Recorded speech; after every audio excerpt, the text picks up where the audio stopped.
Professores, muito obrigado por terem vindo aqui ao programa Complicações, tratar novamente, já há algumas semanas que nós discutimos a conjuntura política brasileira e hoje é um episódio importante, né, com a provável saída da presidente Dilma Rousseff, essa saída temporária de 180 dias até a conclusão do processo de impeachment. E eu queria começar perguntando ao professor Guilhom, professor, eu acredito que eu vou fazer até um pequeno chute, mas eu acredito que eu não sei se o senhor, desde que o senhor participou da fundação do Departamento de Ciência Política na Universidade de São Paulo, se houve no Brasil uma situação tão crítica como essa que a gente tem vivido hoje.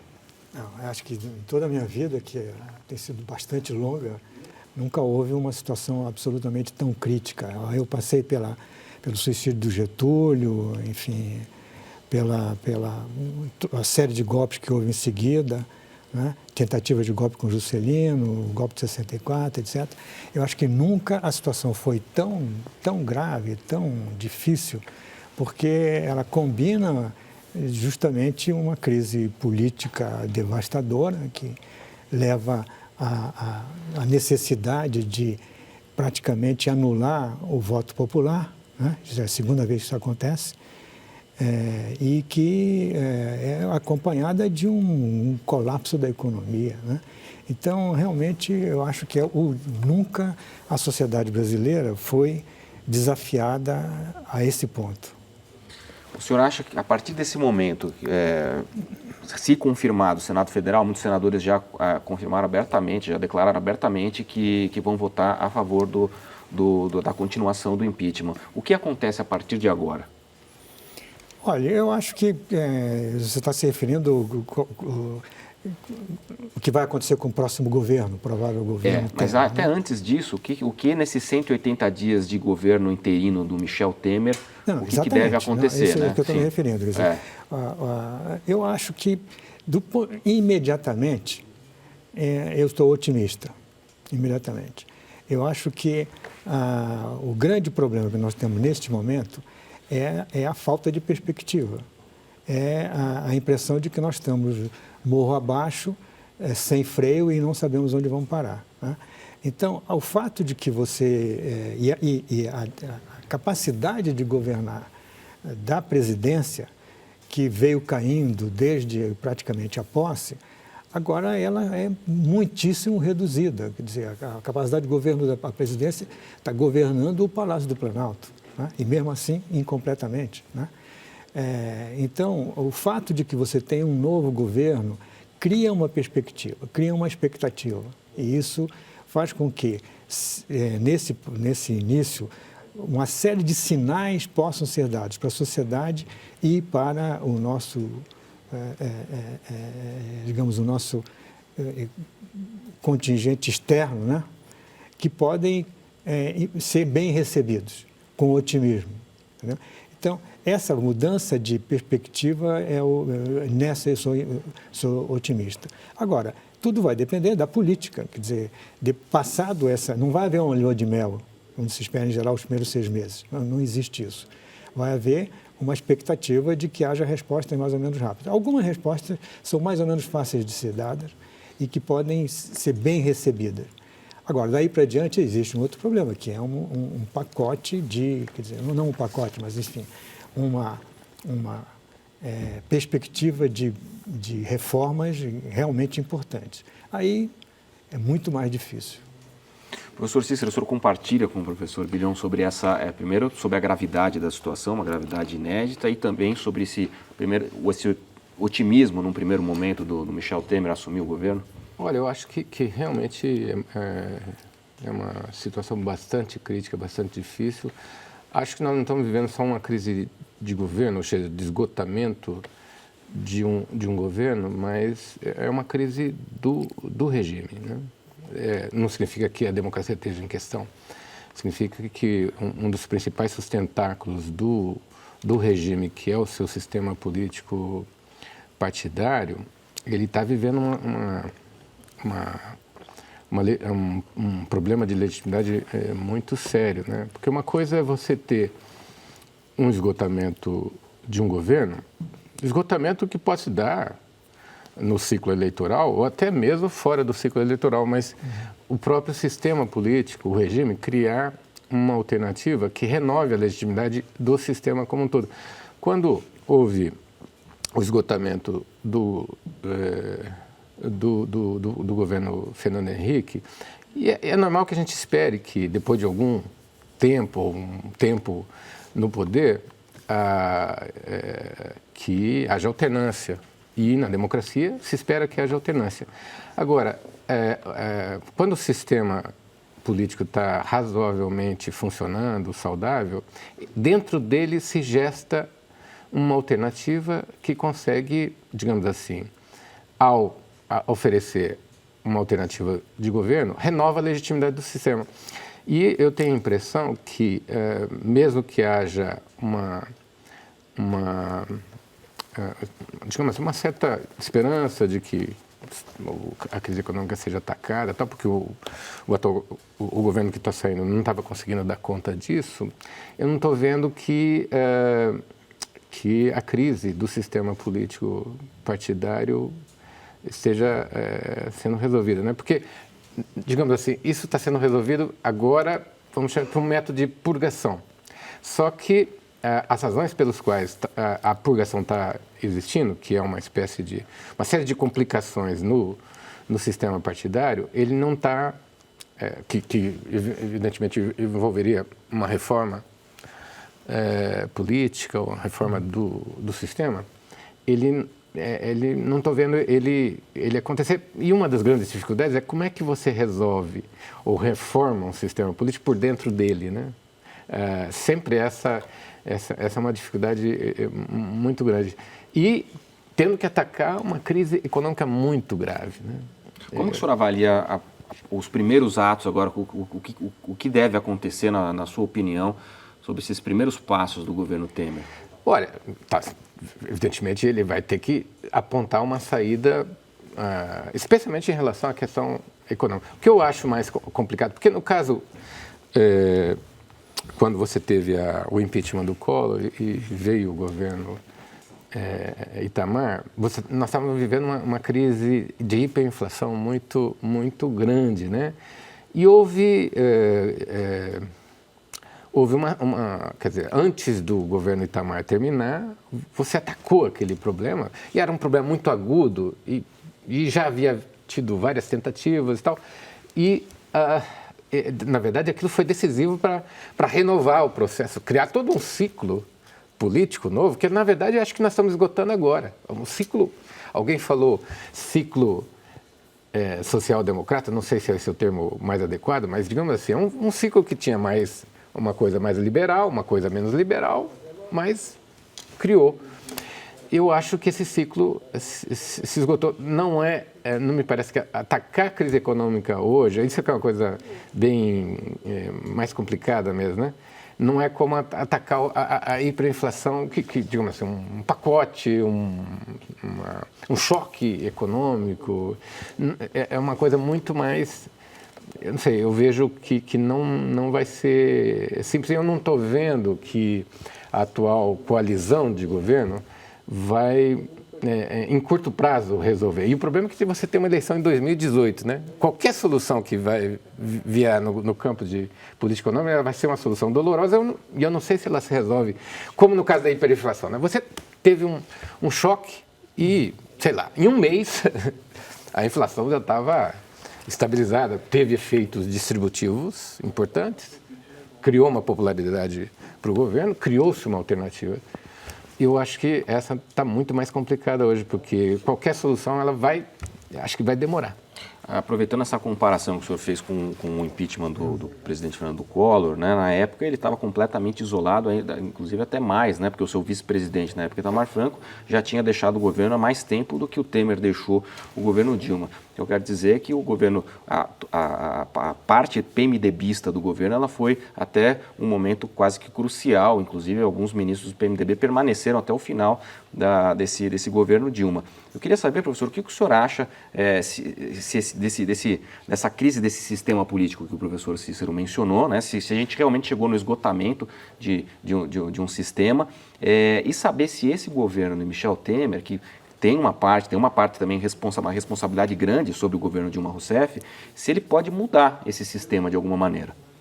Olha, eu acho que o primeiro ponto é que eu acho que não é provavelmente um esgotamento do sistema político como um todo. Se você for olhar os diferentes componentes do sistema político, né, por exemplo, a máquina governamental. A máquina governamental se tornou mais profissionalizada, mais eficiente em uma série de coisas, se estendeu mais de maneira geral, né, profissionalizou e melhorou o nível de funcionamento do judiciário, da polícia, etc.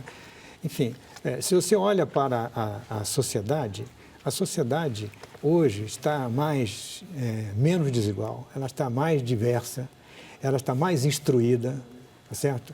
E nós podemos ver que enquanto, de um lado, nos últimos 2 anos, a distância entre a classe política e a sociedade se ampliou cada vez mais. Por outro lado, apesar disso, a sociedade aprendeu por exemplo, ser mais exigente, tá certo?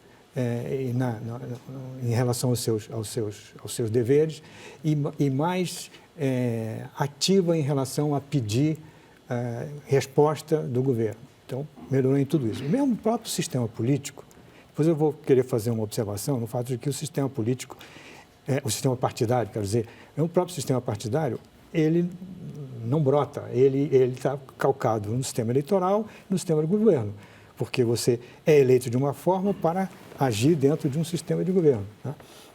Bom, mas, enfim, mesmo do ponto de vista partidário, a classe política conseguiu abrir espaço para o crescimento de uma nova elite política que antes não tinha acesso ao poder, ou tinha acesso muito restrito ao poder, que é formada pelos todos esses dirigentes sindicais e de organizações sociais, etc., que hoje compõem uma parte significativa da elite política, que participam fortemente do governo e a criação de um partido que, vindo do nada, conseguiu chegar ao exercício do poder. Então, isso é uma coisa extremamente significativa que nem sempre a gente percebe. Quer dizer, houve uma melhora, em geral, nas bases essenciais, substanciais do sistema político. O que falhou foram duas coisas que não evoluíram esse tempo todo. O sistema eleitoral, que vem de 1932, da Constituinte de 32, e o sistema presidencial. Então, eu acho que o esgotamento, não diria que é um esgotamento, eu não creio muito nessa ideia de esgotamento, mas eu creio que a crise do presidencialismo no Brasil, ela já vem de longe e o presidencialismo é, a meu ver, o principal responsável pelo fato de que você, durante muito tempo, basicamente durante a República, você teve, em média, de 8 em 8 anos, uma derrubada de governo ilegal, tá certo? E teve recentemente, depois da Constituição de 88, 5 anos depois, 4 anos depois, você tinha que derrubar o governo, e agora novamente tem que derrubar o governo. Então, há algo de errado com isso, né? Basicamente porque o presidencialismo constrói duas maiorias, ambas representando a soberania popular e independentes entre si, que não se casam. Não há nada que obrigue a convergir. Necessariamente vão depender de como se relacionam, vai depender, no fundo, da política, da habilidade política, etc., de um lado. De outro lado, a questão do sistema eleitoral. O nosso sistema eleitoral, ele faz com que ele torna totalmente opaca, totalmente intransparente, digamos, a relação entre o eleitor e o seu representante.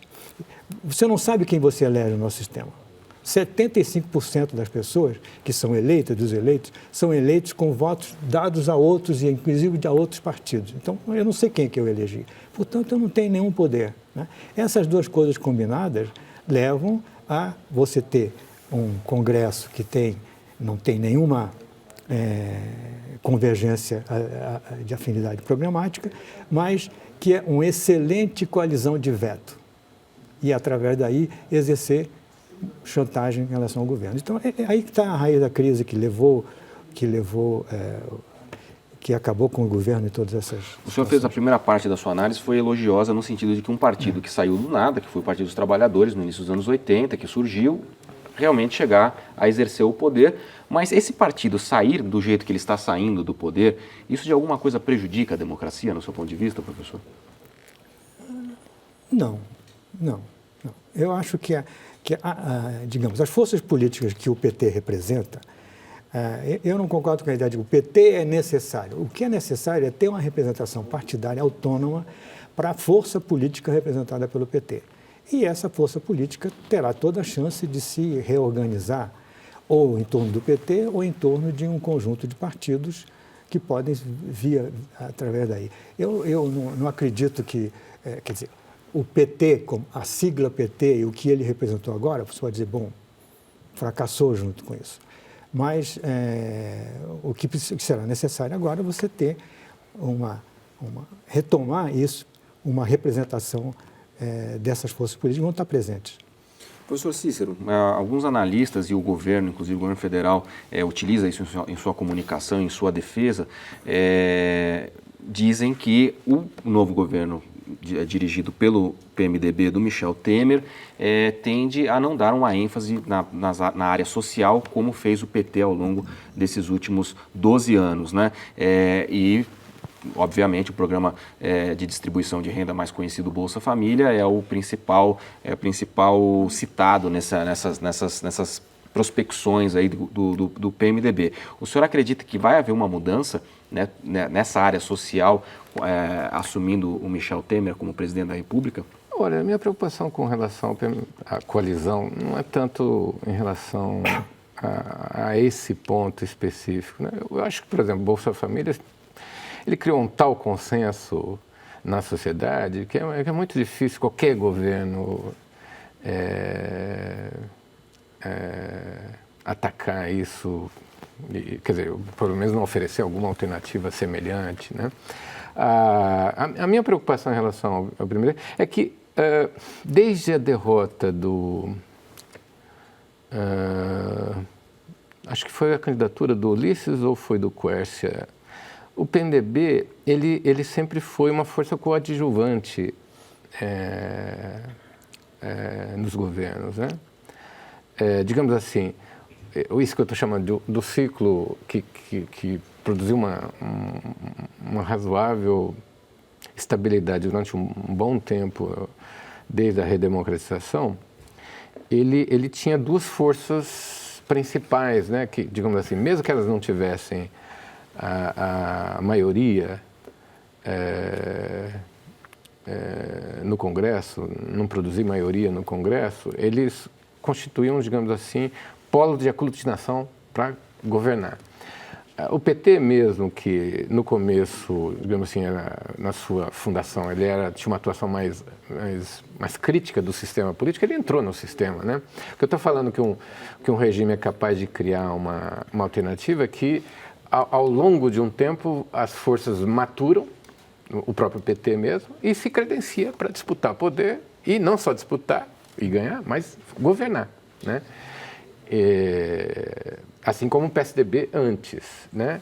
E, por conta do sistema eleitoral, etc., fazer uma série de alianças para garantir maioria no Congresso. O PSDB, na época, ele formou uma coalizão mais consistente do ponto de vista ideológico, porque tanto o PFL na época quanto o PSDB, eles tinham mais ou menos um programa comum, eles formaram uma coalizão para...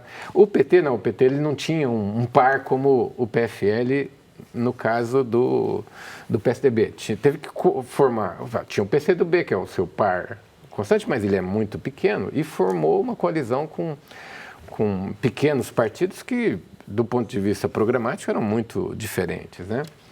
Agora, de qualquer jeito, e depois entrou o PMDB, né?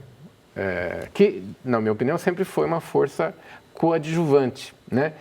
Só que, ao mesmo tempo, muito grande, né? Ser coadjuvante e muito grande, talvez tenha já sido, para mim, um sintoma de que alguma coisa ruim pudesse acontecer. Agora, é coadjuvante e que vai governar. Eu tenho muita dúvida sobre as condições dele fazer isso. O problema todo do programas sociais, etc., é que nós estamos vivendo uma crise econômica tão grande, a arrecadação está caindo, e etc., os governos têm que fazer cortes, e qualquer governo que teria que, digamos assim, resolver esse problema que você tem uma situação de produção de recursos muito estreita e uma série de compromissos programados de política social, etc, etc. E eu não estou vendo que a coisa se resolva. Eu tenho receio de que a polarização que aconteceu em 2014 possa voltar a acontecer em 2018, sem que o sistema tenha criado realmente um deslocamento das forças, né? Que deu um rumo, de novo, cria um ciclo novo, digamos assim. Esgotamento para mim não significa que a democracia está em questão. Sim. Todas as forças principais do país, o jogo é a democracia, né? Isso não existe um outro jogo alternativo, autoritário em questão. A questão toda para mim é renovação. E tem uma coisa assim, eu tenho a impressão que durante muito tempo a gente focou muito a análise da estabilidade, sabe, na relação entre executivo e legislativo. Existe um ator novo, está claro hoje, um ator novo que atua numa raia própria, que é o Poder Judiciário no sentido amplo, Ministério Público, etc, etc. E ele vai continuar atuando, né? O problema dele é que se você só tentar resolver o problema do sistema pela purgação, em algum momento isso tem um limite, porque, sei lá, falam-se, boa parte está sendo investigada no Congresso, etc, etc. Para mim, a solução pela purgação é uma parte, mas se o sistema não cria novas regras para evitar que essa produza os problemas que o Poder Judiciário tem que jogar depois, nós continuamos numa situação. Mas o fato é o seguinte, tem um terceiro ator aí. Como lidar com esse terceiro ator, não sei. O Poder Judiciário, inclusive, o Partido dos Trabalhadores se pronunciou ontem dizendo que vai levar a situação do impeachment até a última instância da judicialização, né? Então o Poder Judiciário vai realmente ter um papel muito importante até o final desse processo. O grande problema é o seguinte, a gente recorre ao Supremo Tribunal. O Supremo Tribunal toma decisões, às vezes até decisões que tem que procurar pontos cegos na Constituição. Por exemplo, eu não tenho nenhuma simpatia pelo presidente da Câmara, mas ele teve que tomar uma decisão no vácuo, né? Até apesar de ter sido unanimidade no Supremo, ele tomou uma decisão lá onde não tem previsões constitucionais, etc. Eu acho que a capacidade de moderação dos conflitos do Poder Judiciário e do Supremo tem limites. Professor, o professor Cícero falou do PMDB, que até então é um partido grande, porém coadjuvante, né? E eu ainda acrescento nisso informações que eu aprendi em textos do próprio professor Cícero, que a formação do próprio PMDB em relação à ideologia, à linha programática, tem várias ideologias e várias linhas programáticas dentro do partido, tamanho, o seu alcance, o tamanho, o número de deputados e não só no legislativo, mas também no poder executivo dos municípios e estados. O PMDB, liderado pelo Temer agora, já anunciou alguns nomes para algumas pastas para esse governo que está por vir. Inclusive, o PSDB ele entra nesse governo, o ex-ministro e senador José Serra assumiria a pasta de Relações Exteriores e na pasta do Ministério da Fazenda assumiria o Henrique Meirelles, que foi presidente do Banco Central na época, numa época recente. E eu queria saber o que o senhor acha dessa nova configuração, né, de alianças políticas desse novo governo. Olha, eu queria fazer uma distinção. A gente usa o termo coalizão mais ou menos para tudo, né? Para uma coligação, enfim. Entre uma aliança política, uma aliança programática e coalizões mais ou menos ad hoc, coalizões que são feitas a curto prazo, com endereços certos, etc. Por exemplo, é muito comum no presidencialismo americano você utilizar coalizões temáticas, digamos assim. Quer dizer, há temas, a questão de energia e meio ambiente, então você tem uma coalizão que envolve a sociedade civil, que envolve organizações e que tem, digamos, a gente chama aqui uma bancada, digamos, como, por exemplo, a bancada ruralista. Isso é uma grande coalizão, né? Enquanto que uma aliança política, ela exige um compromisso programático de longo prazo, né? E isso é muito comum, por exemplo, no sistema parlamentar não bipartidário, pluripartidário, como na França, por exemplo. Todo governo faz uma aliança política entre dois partidos de direita ou dois partidos de esquerda, né? E isso conduz a um período grande de mais ou menos estabilidade de governo. Eu acho que a diferença entre, digamos, a situação do governo do Itamar, né, é que a aliança programática entre o PSDB e o PFL foi feita antes da eleição. Foi essa aliança que levou à aprovação do plano real e uma série de reformas que foram feitas num governo do governo Itamar, que tinha tido 4 ministros da Fazenda até então, e quando ele se referiu ao Banco Central, disse aquela caixa preta, ele babava assim, de raiva quando o Banco Central tomava certas posições. Neste contexto, né, de possível desastre, com a economia mais ou menos parada, e houve não uma coalizão multipartidária, mas uma verdadeira aliança programática. Então, quando eles chegaram ao poder, já chegaram com uma aliança programática e o papel dos outros partidos foi um partido secundário. Aí entraram com uma coalizão, propriamente dita, né? E como o Cícero lembrou, isso não aconteceu com o PT. O PT entrou com o seu próprio partido, né? De certa forma até recusou a aliança com o PMDB no início, que foi proposta, né? Então, todo o governo foi feito com um partido e uma coalizão muito fragmentada. Então, acho que essa é a grande diferença. Em relação à situação atual, o que eu não vejo com bons olhos é uma certa...